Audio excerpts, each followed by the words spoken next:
When they come to the classroom, we try to create like a loving community environment.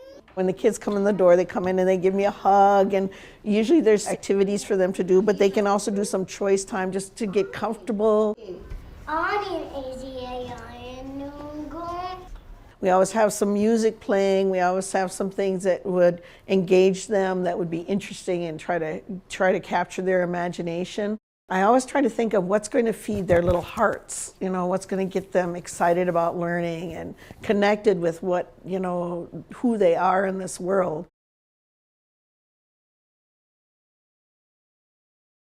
I think a couple of the key features that you must have for an immersion program would be community support.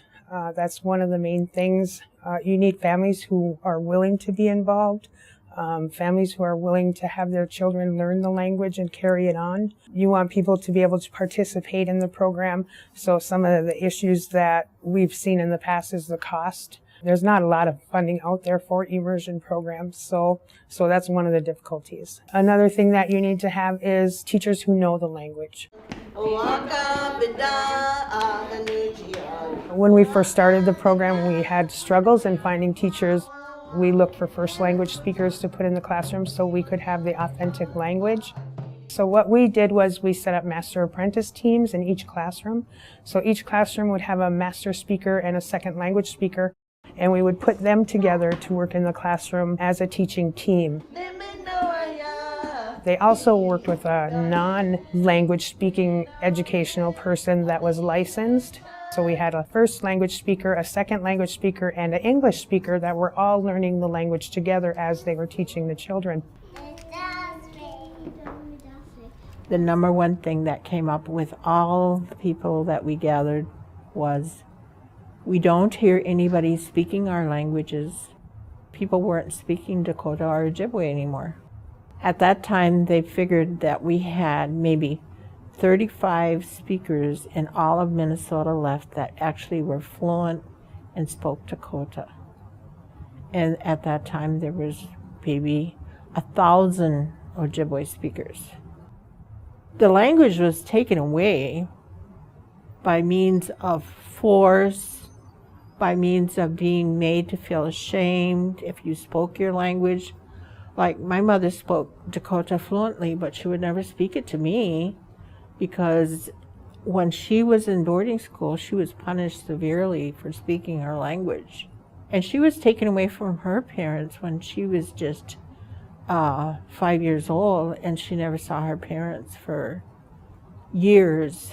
And when she did see them again, she lost some of the ability to speak her language.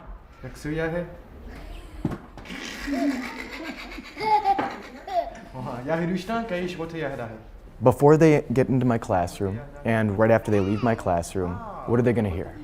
English. When they turn on the radio, when they turn on the TV, when they look at a book, what are they going to be hearing or seeing? English. So a bilingual approach to teaching in a teaching environment with a native language is good, but it doesn't lay the same type of groundwork that a full immersion setting does.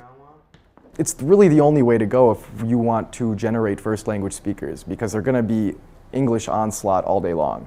It's fun to see different learning styles. Every one of the children, they have different learning styles. Some will want to translate right away, they'll try to pick it up like that. Some do lots of repetition, or they'll find new ways to embed it into their minds. But when there's a bunch of other children in the classroom and they're speaking the language and learning the language and want to learn, then another child comes in, they're going to start to do it fairly quickly too.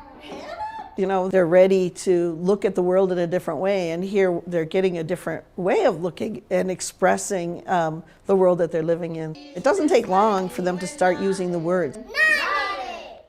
We had one child that was in our program from the time she was in diapers until she was 4 years old. When they did her preschool screenings, they actually labeled her a first language speaker, because when she answered all of the questions for the screening people, she answered everything in Ojibwe. So there's a lot of stories that I hear from parents and other educators that are coming back saying, we know that this child has went through your program. We can see it in the test scores. In our culture, we've been told all our lives that we were savages, that we didn't really count, we don't really belong. And finding out about yourself and finding out about your history and your language just opens up that flower and makes people whole again. They heal.